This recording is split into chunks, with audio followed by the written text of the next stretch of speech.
presentando a SUSY. La supersimetría, o SUSY para abreviar, es un nuevo tipo de simetría. Su existencia como posibilidad matemática fue una gran sorpresa para los físicos. Fue propuesta en su forma madura en 1974 por Julius West y Bruno Sumino. La simetría, en general, es cambio sin cambio. Aplicada a sistemas de ecuaciones, es la idea de que podemos hacer transformaciones entre las cantidades que aparecen en las ecuaciones sin cambiar las consecuencias de las ecuaciones. La supersimetría es un ejemplo concreto de este concepto, que implica un tipo de transformación especialmente raro. Ya hemos visto muchos ejemplos de simetría física. La simetría de traslación temporal implica transformar lo que significa tiempo, mediante la adición o sustracción de una constante. La simetría galileana, el concepto central de la relatividad especial, implica transformar el mundo, es decir, el espacio-tiempo, mediante la adición o sustracción de una velocidad constante, dándole así un empujón. La supersimetría extiende la relatividad especial para tener en cuenta un nuevo tipo de transformación. Es una versión cuántica de la transformación galileana del empujón que da velocidad. Las transformaciones galileanas cuánticas, como las transformaciones galileanas ordinarias, implican movimiento, pero es un movimiento hacia o desde extrañas dimensiones nuevas. Las nuevas dimensiones de las supersimetrías son muy distintas de las dimensiones de la geometría ordinaria. Las llamamos dimensiones cuánticas. Como exploramos antes en nuestra reflexión de los espacios de propiedad, ¿qué puede depender de dónde? La misma entidad, situada en distintas posiciones del espacio de propiedad, a menudo se manifiesta como varias partículas diferentes.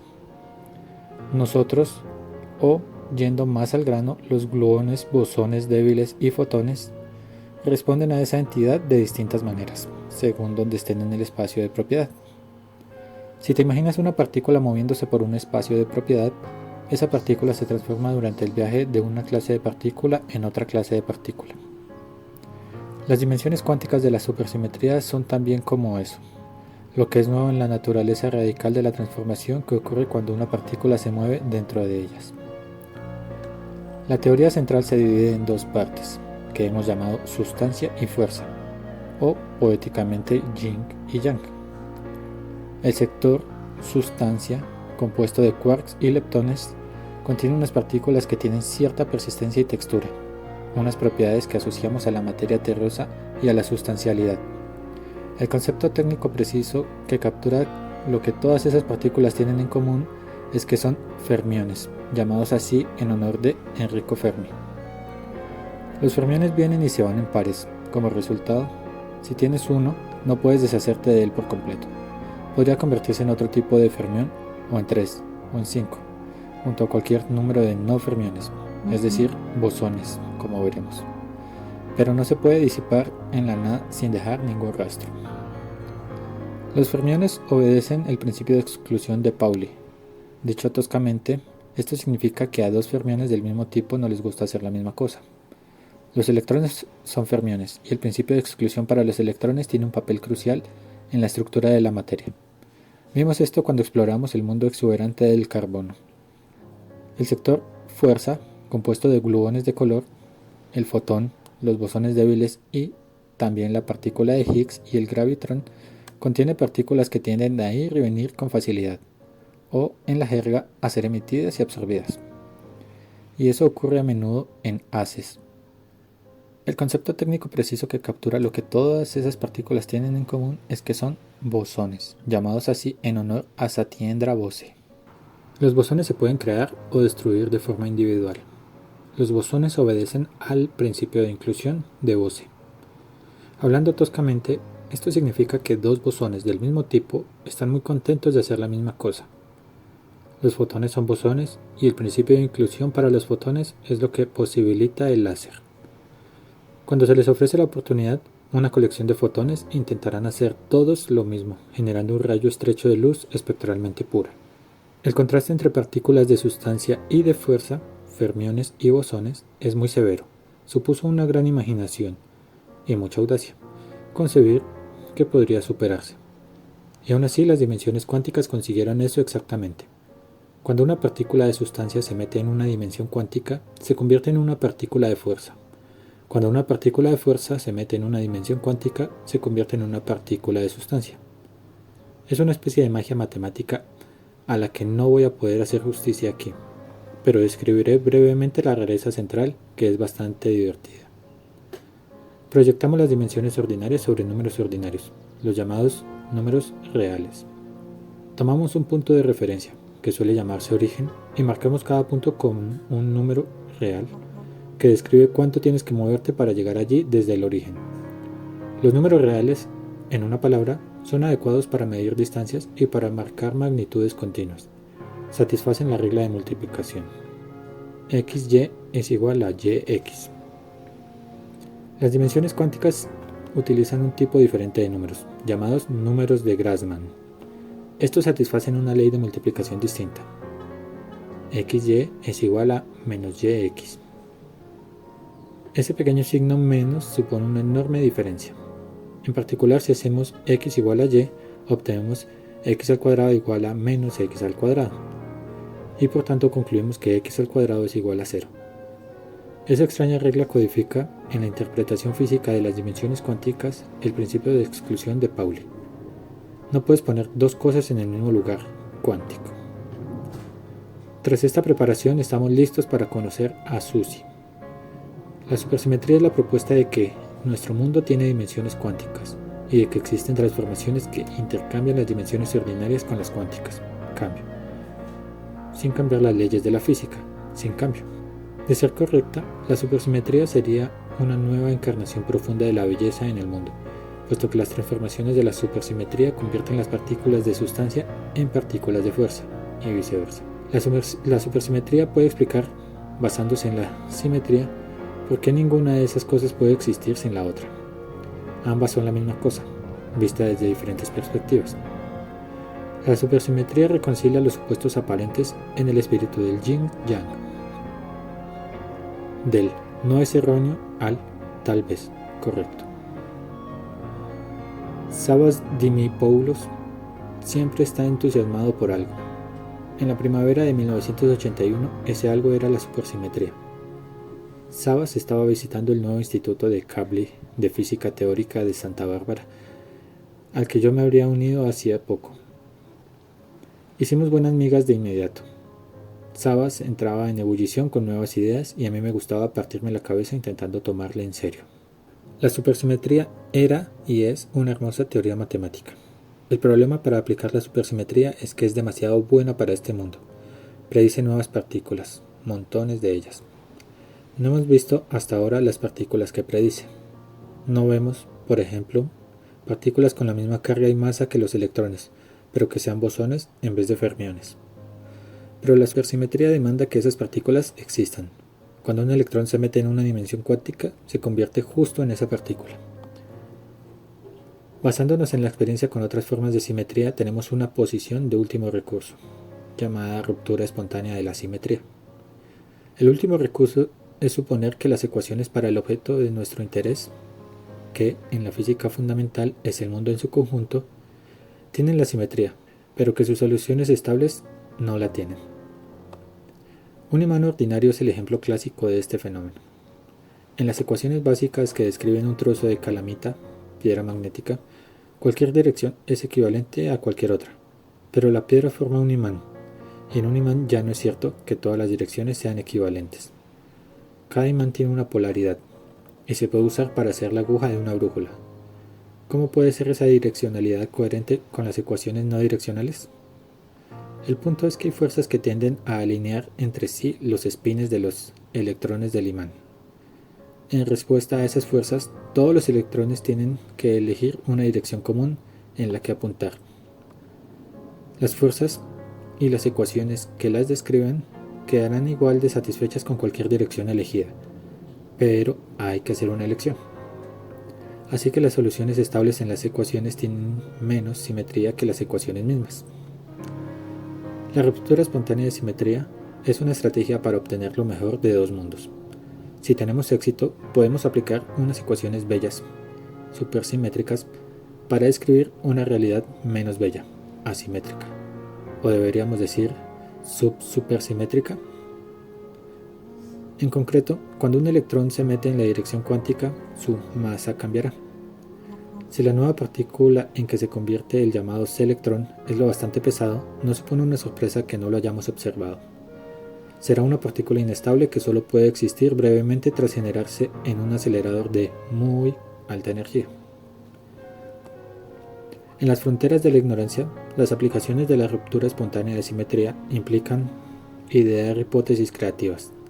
Tienes que adivinar una simetría que no es visible en el mundo, ponerla en tus ecuaciones y mostrar que el mundo, o, de forma más realista, algún aspecto del mundo que estás intentando explicar, salta de sus soluciones estables. ¿Podemos usar ese recurso para la supersimetría? Construir modelos del mundo con una supersimetría rota espontáneamente que sean coherentes con todo lo que sabemos resulta difícil. Yo le di un intento breve cuando la supersimetría se desarrolló por primera vez a mediados de los años 70, pero después de que algunos enfoques simples me fallaran de manera miserable, decidí abandonarlo. Savas es un constructor de modelos mucho más dotado por naturaleza en dos aspectos cruciales. No insiste en la simplicidad y no abandona. Fue una colaboración interesante, reminiscente de la extraña pareja. Cuando yo identificaba una dificultad concreta, llamémosla A, que no se acordaba en su modelo, él decía: no es un problema real, estoy seguro de poder arreglarlo. Y a la tarde siguiente volvía con un modelo más complicado que resolvía la dificultad A. Pero entonces nos poníamos a discutir la dificultad B, y él la resolvía con otro modelo complicado totalmente diferente. Para resolver tanto A como B tenías que juntar los dos modelos, y entonces surgían nuevos problemas. Enjabonar, aclarar, repetir. A no mucho tardar las cosas se volvieron increíblemente complicadas. Al final conseguimos parchearlo todo, utilizando el método del agotamiento. Cualquiera, incluidos nosotros dos, que revisara el modelo en busca de errores se quedaba agotado tratando de seguir las complicaciones antes de ser capaz de señalar una dificultad. Cuando intenté escribir ese trabajo para publicarlo, me hallé inhibido por cierto sentimiento de bochorno sobre la complejidad y arbitrariedad de lo que se nos había ocurrido. Savas, como he dicho, disfruta con la complejidad. Para entonces ya estaba hablando con otro colega, Stuart Raby, acerca de la posibilidad de añadir la supersimetría a los modelos de unificación de fuerzas, que ya eran complicados de entrada por otras razones. Yo no estaba muy entusiasmado con este apilamiento de conjeturas. Para ser sincero, lo que yo quería mostrar era que eso no funcionaría, de modo que pudiera lavarme las manos de ese follón con la conciencia limpia. Mi plan era encontrar alguna consecuencia general definida que no dependiera de los detalles del parcheado. Se mostraría erróneo y por tanto se acabó. Buena eliminación de la mala basura. Para orientarme y hacer un cálculo definido, propuse que empezáramos por hacer la cosa más tosca, que era ignorar el tema entero de la ruptura espontánea de simetría, que era la fuente de casi todas las complicaciones y de toda la incertidumbre. Eso nos permitió centrarnos en modelos bonitos, simples y simétricos, al precio de abandonar el realismo. Podíamos calcular si las fuerzas se juntaban en esos modelos. Estábamos siguiendo, sin haberlo pensado, los pasos de Pitágoras y Platón, y por supuesto haciendo caso del consejo del padre Malley. El resultado fue una gran sorpresa, al menos para mí. En esos primeros tiempos, las mediciones relevantes eran todavía muy groseras y por tanto las líneas de la figura 40 eran más gruesas, lo que indicaba una mayor incertidumbre. Fuerza de acoplamiento. Eléctrica, débil, fuerte. Correcciones para los fluidos conocidos. Mayor energía, menor distancia. Figura 40. Una vez corregidos los efectos de los fluidos cuánticos conocidos, encontramos que la unificación es un fallo por poco. Las líneas gruesas sí que se solapaban. En otras palabras, parecía posible, dadas las incertidumbres, que las magnitudes de las distintas fuerzas se unificaran a distancias cortas. Eso era una pista tentadora, famosa entre los teóricos del sector. Lo que salió de nuestros cálculos, y me pareció asombroso, era que los modelos supersimétricos, aunque contenían muchos más fluidos fluctuantes, también funcionaban. Las respuestas diferían, según tuvieras o no en cuenta la supersimetría, pero ambas eran coherentes con la información experimental existente. Eso marcó un punto de inflexión.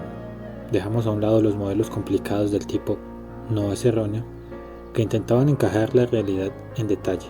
En vez de eso, Savas, Stuart y yo escribimos un artículo corto que a primera vista era claramente poco realista, es decir, erróneo. Con la supersimetría intacta, lo que estábamos proponiendo era demasiado bueno para este mundo. Con todo, ofrecía un resultado tan directo y eficaz que hacía que la idea de unificar las unificaciones, reuniendo la unificación de fuerzas, fuerte más débil más electromagnética, con la unificación supersimétrica, sustancia más fuerza, pareciera tal vez correcta.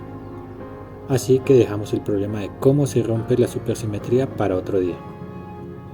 A veces el paso más importante para comprender algo es darle cuenta de que no deberías preocuparte de todo.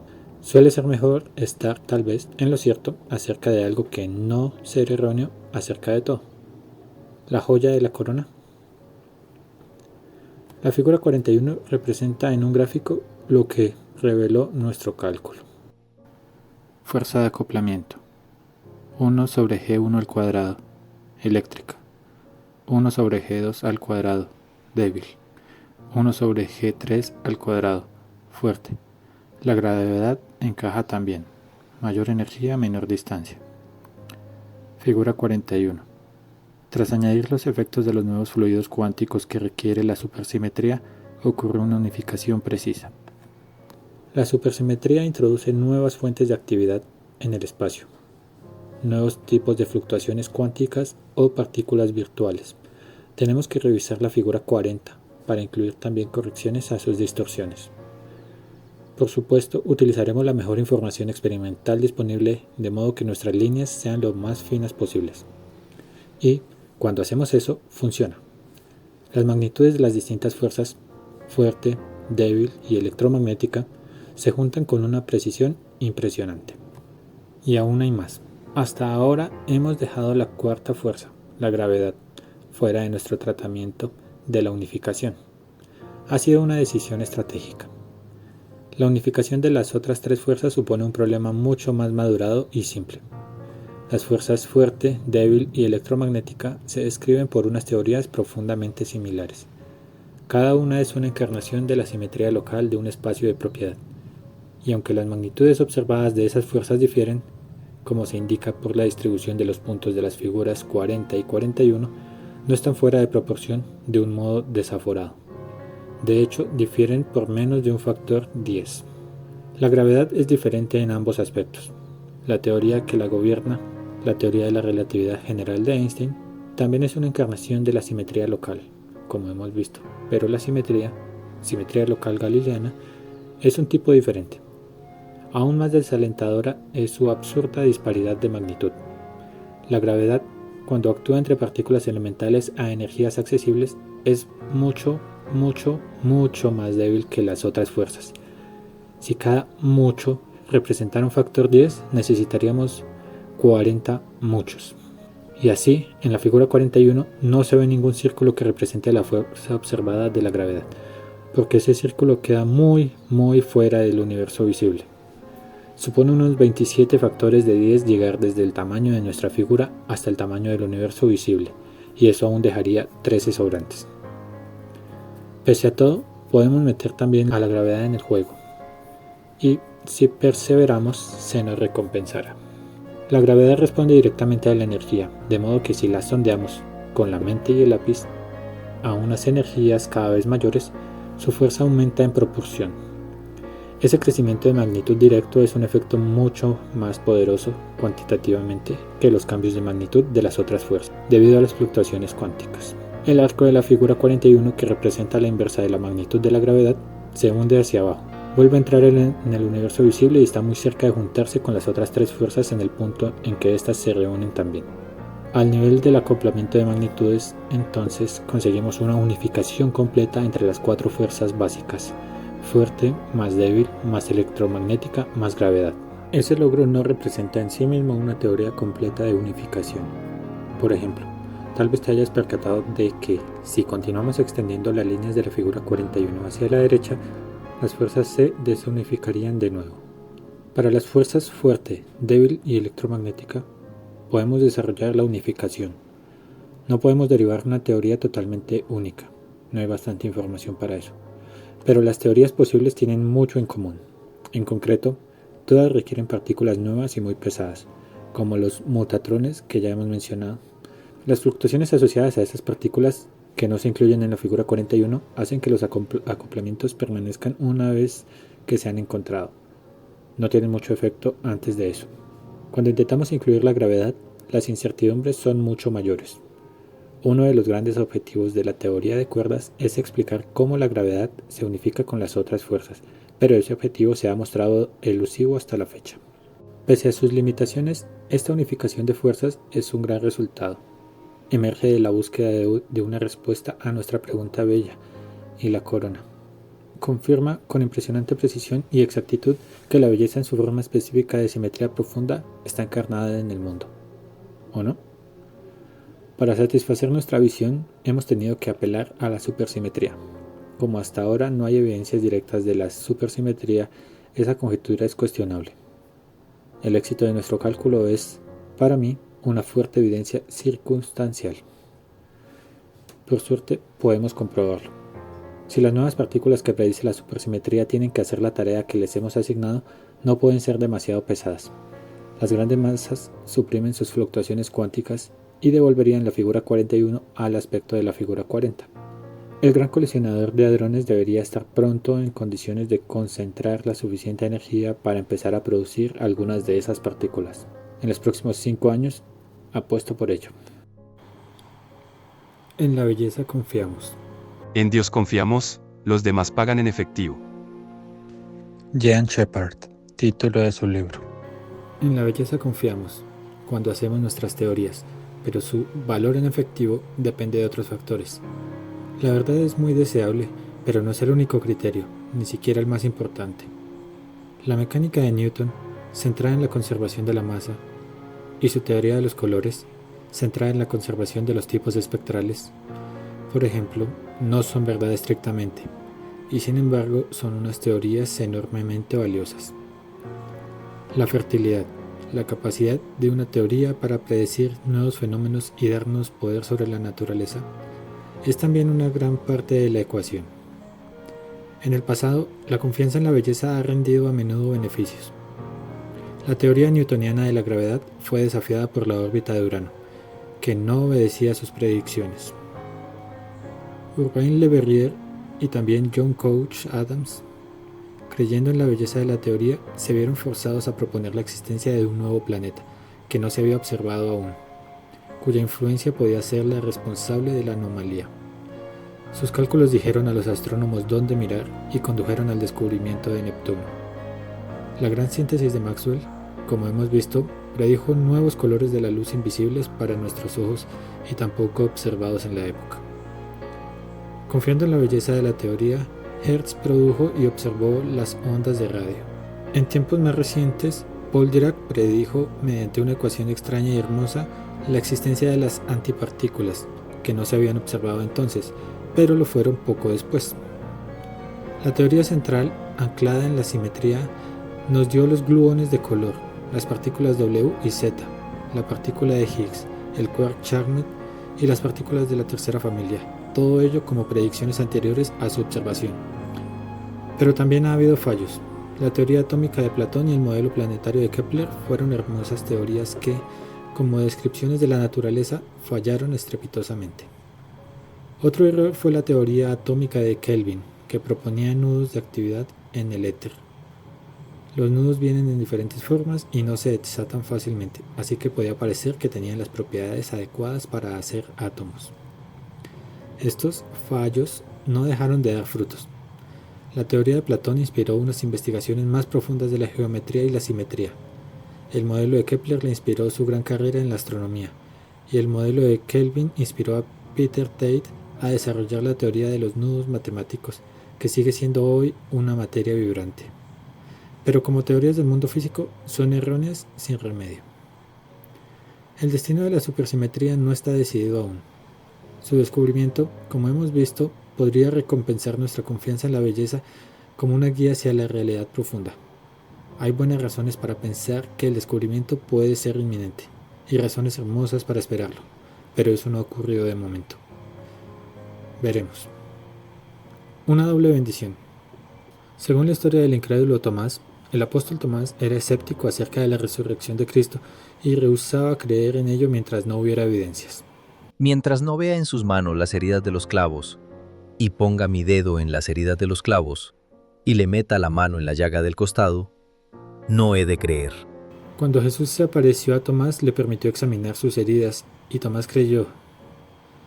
Jesús dijo: Tomás, porque me has visto, has creído. Benditos sean los que no han visto y aún así han creído. Esta historia ha inspirado muchas obras de arte, incluida La incredulidad de Santo Tomás de Caravaggio, lámina YY, que me parece evocadora.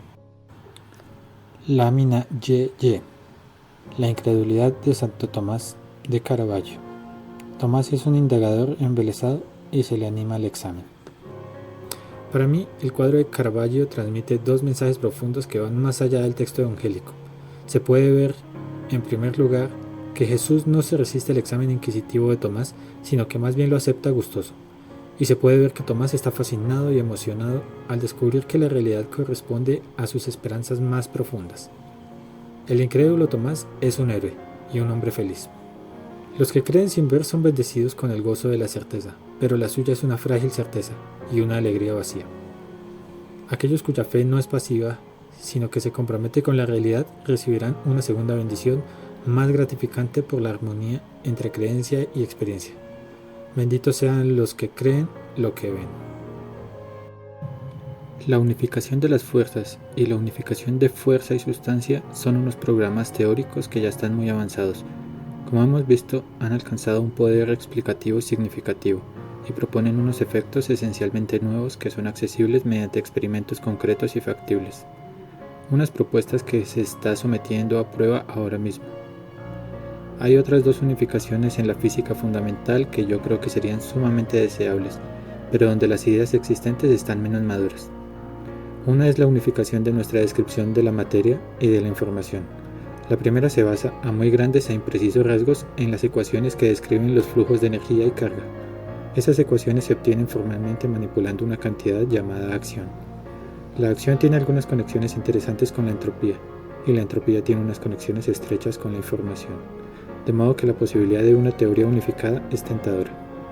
Una teoría así podría muy bien aportar un entendimiento más conceptual del teorema de Noether y reforzar sus fundamentos. La otra es la unificación de la dinámica con las condiciones iniciales mencionadas varias veces en nuestra exposición principal.